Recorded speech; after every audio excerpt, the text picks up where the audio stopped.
This is the Tigers POSTCAST, your instant game reaction for the Detroit Tigers. Part of the Locked On Podcast Network. Your team every day. Hey, it feels pretty good to be on the other side of a 1-0 game. The winning side. Welcome into a live Locked On Tigers POSTCAST. Fired up to be with you. Jake Riepma. You can follow me on Twitter at Jake_Riepma. It's a series win on the road for the Detroit Tigers. 1-0 over the Kansas City Royals, and the road trip is off to a great start. We'll talk about that series win, and how about the bullpen? That's going to be a huge point in today's postcast, and of course, Zach McKinstry getting it done as well. We'll have our major talking points, our turning point, and our player of the game. That's all next on a live Locked On Tigers postcast, and as always, we thank you for making this your Detroit Tigers post-game destination on Locked On Tigers, free and available wherever you get your podcasts, and of course on YouTube as well. It's all part of the Locked On Podcast Network, your team each and every day. You can find the audio version wherever you get your podcast and the video version on YouTube. As always, hey, how about a collaborative environment? Let me know what you're thinking. That comment section is open, so let your voice be heard. We'll get to as many comments as we can, because this is one of those games. It was pretty cut and dry what we're talking about. We're talking about Keider Montero, 4 1/3, and then giving way to the bullpen. I'm sorry, 4 2/3, giving way to the bullpen, and they take it the rest of the way. This game eerily similar to game number 2 in the series that went the Royals' way last night with Tarek Skubal for the Tigers going 7 shutout innings. And on the other side today, the Royals starter, boy, was he good. Chris Bubich, he gets the tough luck loss, but he goes 7 innings, 1 earned run. He struck out 9, and I mean, you break this one down, it is so similar to yesterday's 1-0 Royals win, but today it's a 1-0 Tigers game. Baseball's a crazy game. What can you say, folks? But let's go ahead and get right in to our biggest talking point of the game. It's what everybody's going to be talking about after this 1-0 win for the Tigers. This is what you'll be talking about. Anytime you win a 1-0 game, you're talking pitching, right? But this was a little bit different for the Detroit Tigers because it was the bullpen pulling the weight and getting it done. I mean, this is a bullpen that has really had somewhat of a roller coaster season. And listen, we got spoiled last year with how good this bullpen was. There's no doubt about that. But today is another example, and it seems like this bullpen is stockpiling example after example after example of how good they can be. And as of late, the combination that we saw today, you look at the youngster in Chase Lee, he had a 7-pitch inning, just incredible stuff from him out of the bullpen. And yes, he has had more success at the big league level than he has at the AAA Toledo level, which is a testament to Chris Fetter and this Tigers pitching staff and the coaching staff that does such a tremendous job with this bullpen. And you can't forget about Tyler Holton. I've been critical of him, but a really nice outing from him today with the 1 inning, just gave up the 1 hit. And then Tommy Kahnle bringing it home with that changeup. He gets the hold, and Will Vest closes it out in the 9th with a 9-pitch inning, made 2 good plays defensively as well. So when you look at the scoreboard, 1-0, you think, oh, wow, what a pitcher's duel. In yesterday's game, 1-0. If you liked offense, this was not the series for you. If you like great pitching, this was the series for you. So the Tigers get the win and take 2 of 3. The bullpen, a huge reason why. And what do we always say about Keider Montero? Give this team a chance to win, and he did that. I mean, you'd like to see him go a little bit longer than 4 2/3. Absolutely.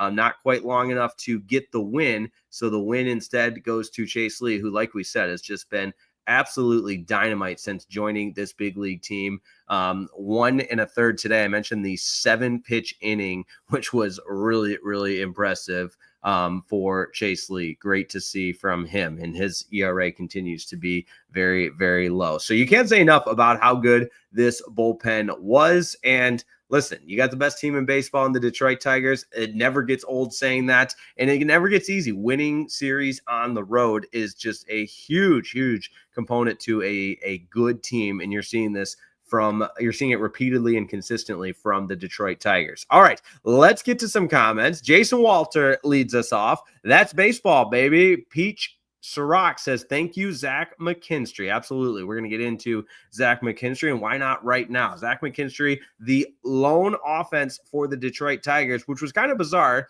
He leads off the third with a triple, and he's on third with one out, and you see the wild pitch get away from Salvi Perez, and initially McKinstry doesn't break home, but I just heard it on his post-game interview with Daniela Bruce that he heard the dugout screaming, go home, go home. And that was his clue that the ball had gotten further away from Perez than he had originally thought. And on the flip side, it felt like, and Benetti said this on the call as well, so I'm just reiterating it, that it felt like Perez kind of conceded the run, knowing how wild of a pitch it was, and that got all the way to the backstop. But had he taken off for it in a dead set sprint, I don't know if he would necessarily have gotten McKinstry, because again, it was in fact a wild pitch that got all the way to the backstop and caromed from there. But it certainly would have been a much closer play if Perez would have taken off after it in a dead sprint. Or on the flip side, if McKinstry reads that right away, obviously there's no play to be had. But just kind of a funky play all the way around. And the fact that that's the only run of the entire game. I mean, that's the one run in the final 1-0 win for the Tigers over the Royals. And if you were still listening to the broadcast right as the game ended, Benetti mentioned that's the first time in 80 plus years that the Tigers have won a 1-0 game on the road in which the only run was a wild pitch. So just absolutely crazy stuff. And I feel like Tim Kirchin right now that would just scream, that's what you love about baseball. That's what you love about baseball. Because you really just cannot draw it up. No doubt about it. All right, who else do we have? We've got Cole Ziegler to get to. Tough loss on Saturday, but we'll take the series win. Ready to see Chicago and see if they can get the offense humming again. Yeah, hey, I know it's a road trip and you want to win one series at a time, but you've got 4 games against the Chicago White Sox. Let's go take all 4. Why not? Why not the Detroit Tigers? There we go. 1-0 back-to-back games is crazy. That's from Joel Jackson. Indeed it is. Demetrius McNeil is up next. Wow, what a game. Featuring the final score of 1-0 in back-to-back games. That's incredible. Next series, please. By the way, thank you for reminding me about the profanity of the show. I don't know if what I reminded you of, Demetrius, but yeah, I try to keep it. I don't know if I said something. Whoops. If I did, my bad. The dude says this entire series filled with great pitching, except Mize, serving up more meatballs than Olive Garden. Best is the best.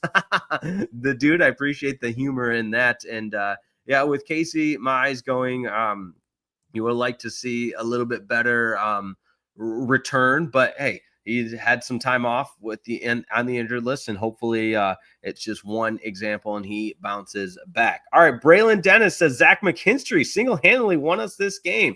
I don't know about single-handedly. You did have a 1-0. You'd have 9 scoreless innings there. I think the pitching staff deserves a little bit of credit there, but on the positional player status, yes, he was the only. I mean, the guy hits a triple and then scores on a wild pitch. So look at that. All right.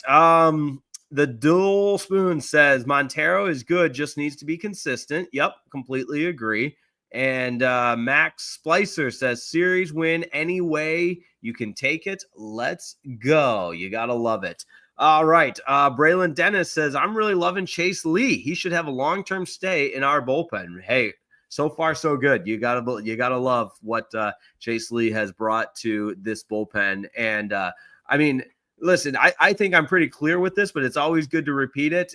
You take a win any way you can get it. And if it's an unlikely hero, but you talk about a first-place ball club like the Detroit Tigers and the best team in baseball. Again, I'm never going to get tired of saying that. Whose game today was won by Zach McKinstry and Chase Lee. Now, you would say that, yes, McKinstry's been around long enough where we're used to it, but I said it the other day. I mean, this is a guy that played at Central Michigan in Mount Pleasant, Michigan, and now has found his way to the big leagues as a impactful contributor and one of the top 20 WAR players in all of baseball. So just incredible stuff. And seeing the way this script is being written, you can't make it up. It's awesome stuff all the way around. All right, Got to pay the bills. We got to keep the lights on. You know, I love to do that here on a live Locked On Tigers postcast. Don't go anywhere. More to come. Our player of the game, our turning point, and more on a live Locked On Tigers postcast. Today's episode of the Locked On Tigers postcast is brought to you by wonderful pistachios. That's right. I told you once, I told you 1,000 times. If you're looking for that snack that's both delicious and nutritious, you got to crack into a good source of protein with wonderful pistachios. Wonderful pistachios is one of the highest protein nuts. Each 1 ounce serving has 6 grams of protein, giving you over 10% of your daily value. Plus, they're packed with fiber and better for you unsaturated fats. Yeah, that's the good kind. And they help keep you feeling full longer. I love cracking into some wonderful pistachios during a 9-inning game, especially when it's a close game like today, 1-0. You use the shells, crack them open. It keeps you busy. It brings down the anxiety. And by the way, it's a delicious snack as well. And oh, you know what? The shellless version also really good, especially if you're on the go. Perfect grab snack on busy days because it's all full of that wonderful pistachio protein, complete protein, providing all 9 essential amino acids. How about that, sports fans? So get snacking and get cracking with the snack that packs a protein punch. All you have to do is visit wonderfulpistachios.com, wonderfulpistachios.com to learn more, wonderfulpistachios.com.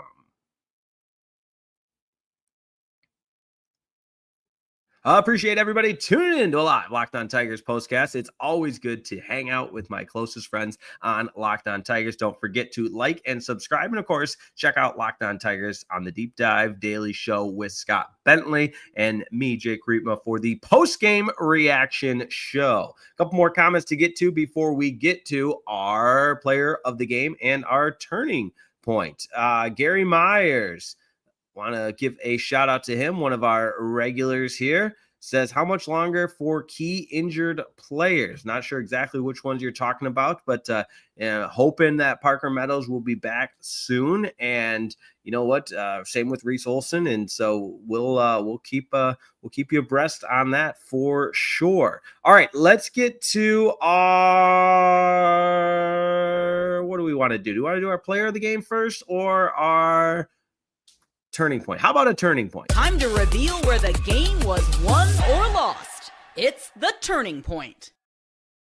The easy answer on this is Zach McKinstry's leadoff triple in the third and then scoring on a wild pitch. But I also feel the bullpen helped maybe not turn the game around, but certainly power this team to victory. And you know, if we're really staying true to the bumper there, or where this game was won or lost, this game was won with the bullpen. I mean, somebody has to score a run eventually, and obviously the Tigers did so a little bit earlier in the contest, but just the one run. And the fact that the Tigers bullpen was able to make that stand up is just a testament to the prowess and strength that this team has. And Chase Lee is on the top of the list. Tyler Holton, Will Vest, Tommy Canley's changeup. And you listen to the broadcast with Carlos Pena, which great to hear him on there as well. I always enjoy his analysis, but just talking about the mind, not even mind games, but just the strategic element of pitching and hitting and all of the different chess pieces at play in any given at bat. And this Tigers bullpen team just nailed it today. They were so good. And you know, you talk about where this game was won, it's with the Tigers bullpen. How about our player of the game? This is the Locked On Player of the Game.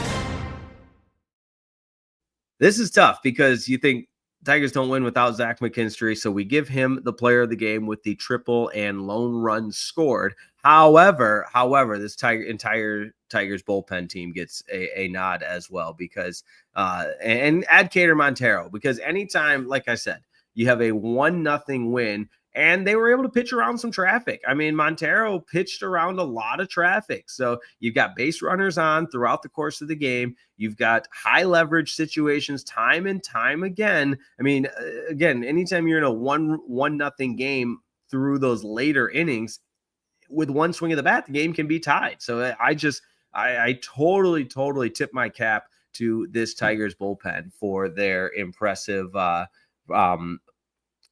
keeping the game a shutout for the Detroit Tigers. Okay, that's going to at least run it up for this edition of a Locked On Tigers postcast.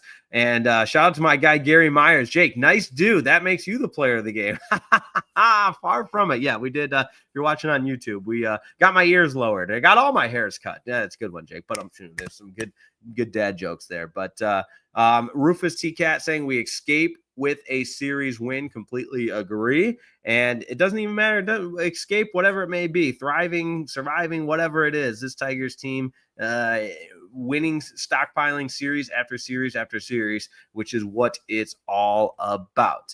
All right.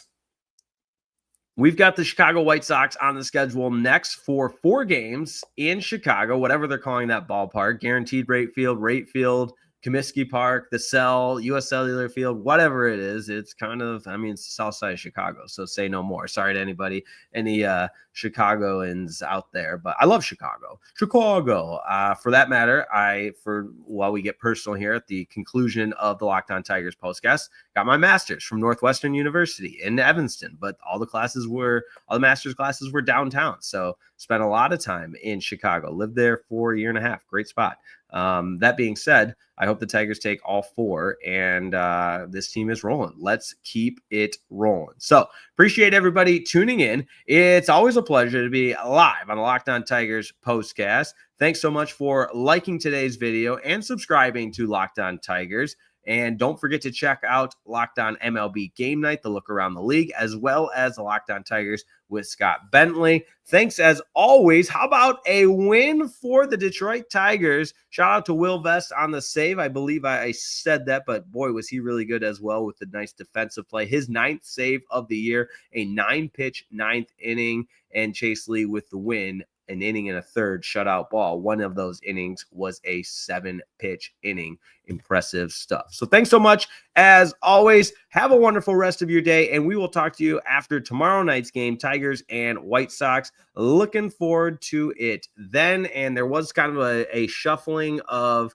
the Tigers projected starters. If you look at the projected starters on MLB.com, you think tomorrow it will be Jack Flaherty. That's who's listed. But for the rest of the series, it's all TDB, well, at least for the 2 middle games. And then Casey Mize is listed for Thursday. So likely Scooble will pitch on Friday back at Comerica Park against the Chicago Cubs. I say likely because it's not final, but that being said, that's the latest from MLB.com. Okay, have a wonderful rest of your day. Thanks as always for tuning in, and see you next time on Locked On Tigers postcast.